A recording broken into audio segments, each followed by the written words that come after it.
Hello everyone, welcome to my channel. So guys, आज मैं आपको MSc third semester application of spectroscopy का unit third है, electron spin resonance spectroscopy. Most time पे unit से इसका हम फर्स्ट वाला टॉपिक ले रहे हैं। मतलब मान लीजिए इसके इंट्रोडक्शन हम लिखेंगे इलेक्ट्रॉन स्पिन रेजोनेंस स्पेक्ट्रोस्कोपी का, ठीक है। तो चैनल पर नए हैं तो प्लीज़ चैनल को सब्सक्राइब कर दीजिएगा, बेल आइकन प्रेस कर दीजिएगा। कमेंट में ज़रूर बताइएगा नोट्स कैसे लगे, और एमएससी केमिस्ट्री ऑल सेमेस्टर के नोट्स परचेस करने के लिए आप मुझे व्हाट्सएप पे मैसेज कर सकते हैं। डिस्क्रिप्शन पे व्हाट्सएप नंबर शेयर कर दिया है। तो चलिए आगे देखते हैं। इलेक्ट्रॉन स्पिन रेजोनेंस स्पेक्ट्रोस्कोपी, इसके कुछ आईएमपी टॉपिक दिए गए हैं इससे रिलेटेड कि ईएसआर स्पेक्ट्रोस्कोपी यानी कि इलेक्ट्रॉन स्पिन रेजोनेंस स्पेक्ट्रोस्कोपी कि वह ब्रांच जिसमें अनपेयर्ड इलेक्ट्रॉन युक्त स्पेसिस माइक्रोवेव रेजियन के ऑब्जर्वेशन शो कर ईएसआर सिग्नल प्रदान करते हैं, ठीक है। मतलब कि जो इलेक्ट्रॉन स्पिन रेजोनेंस स्पेक्ट्रोस्कोपी की वह ब्रांच है जिसमें क्या होता है, जो अनपेयर्ड इलेक्ट्रॉन, जो पेयर्ड इलेक्ट्रॉन नहीं होते हैं उन्हें क्या करते हैं, अनपेयर्ड इलेक्ट्रॉन युक्त स्पेसिस माइक्रोवेव रेजियन में ऑब्जर्वेशन शो कर ईएसआर सिग्नल प्रदान करते हैं। फिर है, प्रत्येक इलेक्ट्रॉन के ऑब्जर्वेशन मोशन के साथ उनका स्पिनिंग मोशन भी होता है तथा इलेक्ट्रॉन के स्पिनिंग मोशन को स्पिन क्वांटम नंबर एस से डिनोट किया जाता है। किसको? स्पिनिंग मोशन को स्पिन क्वांटम नंबर, ठीक है। स्पिनिंग इलेक्ट्रॉन के स्पिन एंगुलर मोमेंटम को निम्न फॉर्मेशन से व्यक्त किया जाता है। इसका फॉर्मूला क्या है? यहाँ पर डेल बराबर डेल एस प्लस वन, और ये इस तरह से मोशन करता है। जैसे कि हम मोशन कैसे, जैसे कि मान लीजिए ये प्लस यहाँ पर इलेक्ट्रॉन है और ये इस तरह से घूम रहा है, एक मोशन स्पिन कर रहा है, ठीक है। तो ये साथ में घूम रहा है और यहाँ पर जो इलेक्ट्रॉन है ये भी घूम रहे हैं आपस आसपास, ठीक है। आ रहा है समझ में? तो इसको इस तरह से ये स्पिन होते रहते हैं।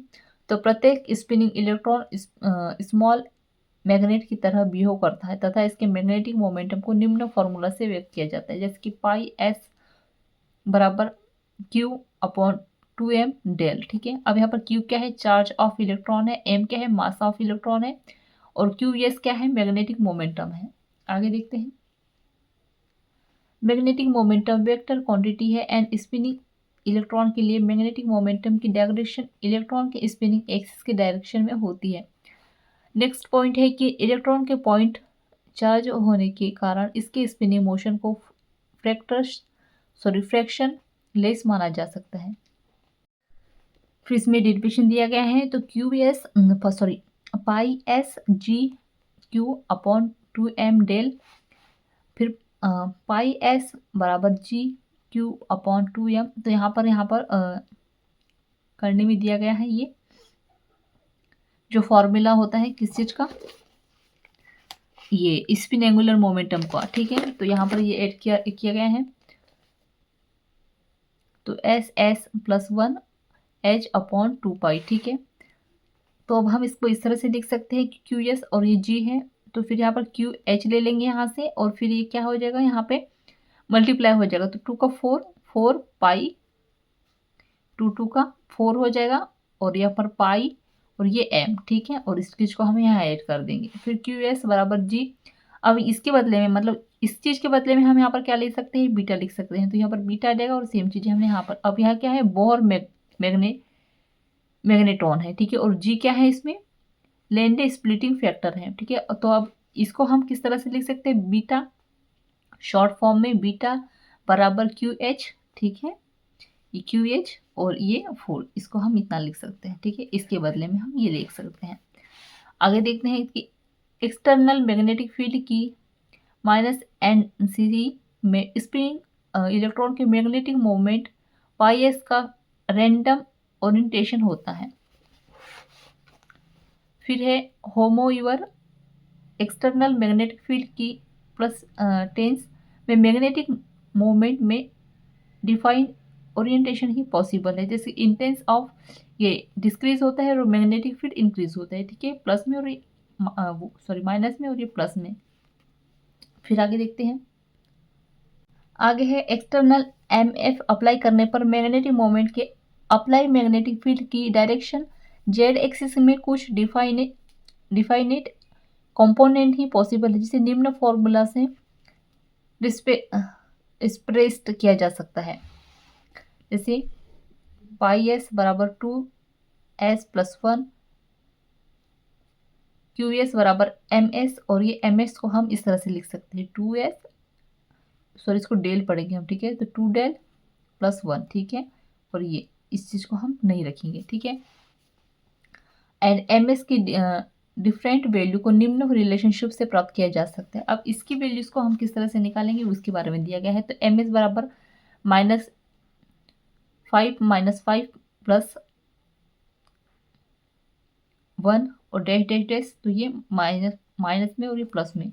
फॉर एग्जाम्पल डेल बराबर हम यहाँ पर 1/2 लिखेंगे नंबर ऑफ एम एस, तो एम एस बराबर 2 मल्टीप्लाई, इसको मल्टीप्लाई कर देंगे, ठीक है, प्लस माइनस से, तो इसकी वैल्यूज क्या आ जाएगी, ये माइनस में भी आ जाएगी और प्लस में भी आ जाएगी, ठीक है। अब मैग्नेटिक फील्ड की टेंस में स्पिनिंग में डायलोड ओरिएंटेशन की एनर्जी को निम्न फॉर्मूला से रिस्पेक्ट किया जा सकता है। तो इसको हम इस तरह से लिख सकते हैं, इसकी एनर्जी को E बराबर GBmHs, ठीक है, इसमें H क्या है, एक्सटर्नल मैग्नेटिक फील्ड है, इसको हमने यहाँ पर ऐड कर दिया है, ठीक है। आगे लिखते हैं ±12, ये डायग्राम दिए गए हैं तो ये आप देख लीजिएगा, और H एक्सटर्नल मैग्नेटिक फील्ड को इस तरह से, अब डेल E बराबर E2 माइनस E1, तो डेल E बराबर 1/2 GB बराबर हम इसको इस तरह से लिख सकते हैं, ठीक है, माइनस में, और इसके बदले में हम क्या लिख सकेंगे शॉर्ट में, डेल E बराबर GBH, ठीक है, इतना सारा ना लिखकर, और डेल V बराबर del E -H GBH -H और H2O। तो लेरमार फ्रीक्वेंसी यानी प्रोसिशनल फ्रीक्वेंसी। अब इलेक्ट्रॉन के फ्रैक्शन लेस स्पिनिंग मोशन को ग्रेविटेशन फोर्स में गैरोस्पिको मोशन से कंपेयर किया जा सकता है। स्पिनिंग इलेक्ट्रॉन के गैरोस्कोपिक मोशन को प्रोसेसेंट मोशन भी कहा जाता है, एंड इसके संगत फ्रीक्वेंसी को प्रोसेशनल फ्रीक्वेंसी और लेरमान फ्रीक्वेंसी कहा जाता है। लास्ट वाला जो टॉपिक है, इलेक्ट्रॉन का मास पीटी के मास के कंपेयर में बहुत कम होते हैं, सो इनकी लेरमार फ्रीक्वेंसी 660 टाइम अधिक होने के कारण इलेक्ट्रॉन माइक्रोवेव रेडिएशन में अब्सॉर्ब शो करते हैं। तो यहाँ पे जो है हमारा टॉपिक एंड होता है गाइस। सो आई होप आपको अच्छे समझ में आ गया होगा। सो प्लीज़ चैनल को सब्सक्राइब कर दीजिएगा, बेल आइकन प्रेस कर दीजिएगा, और कमेंट में जरूर बताइएगा नोट्स कैसे लगे। और एमएससी केमिस्ट्री और सेमेस्टर के नोट्स परचेज करने के लिए आप मुझे व्हाट्सएप पर मैसेज कर सकते हैं, डिस्क्रिप्शन में व्हाट्सएप नंबर शेयर कर दिया है। Thank you.